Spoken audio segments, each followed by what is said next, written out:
how to get the most value from your restaurant consultants. This is something we've spoken about before. The way to get the most value from your restaurant consultant is to listen to everything he says. Now, if you've called a restaurant consultant, it's very likely that you're struggling. And while the consultant might say you need a $10,000 this, a $5,000 that, those things I can almost understand that you cannot afford. You hired the consultant, right? You want the money you've invested into the consultant to work for you without more investment. Having said that, if the consultant says it, it's definitely worth noting. But the things that you can do is anything that is free to limited investment on your part, okay? If the consultant says, here's a great example. A restaurant called me to come in as a consultant. I'm walking into the restaurant, and there's a grill outside, a residential grill.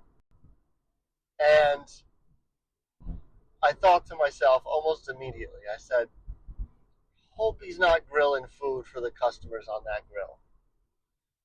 So we go in, and it's one of the first things we talk about. He brings up how he cooks the food fresh on the grill for the customers.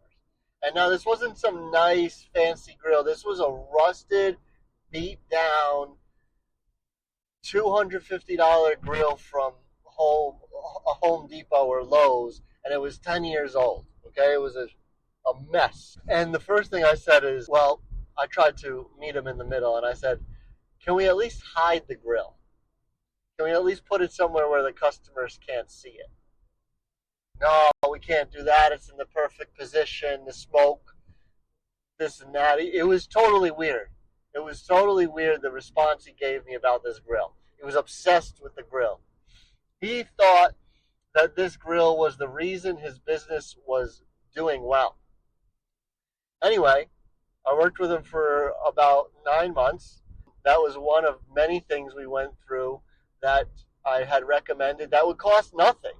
It would literally cost nothing to put the grill under a grill cover or in the corner because it had wheels on it, so you could like put it behind a tree or something and then wheel it out to cook the customer's food on when, no one was looking, whatever. Like, this is just one example of the consultant says and the restaurant owner does not do, and why not try it?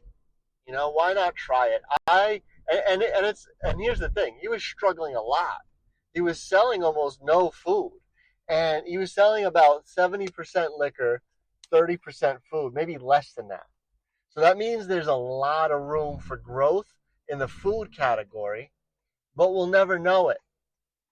We'll never know it because I couldn't be the only person who was thinking that way because of how low the food sales were. If I feel that way, then other people subconsciously feel that way about ordering food from this restaurant. So to answer your question, if the consultant says anything that's only going to cost you time and energy and not money, you must listen to it. It's 100% essential to listen to everything the consultant says that's not going to cost you any money.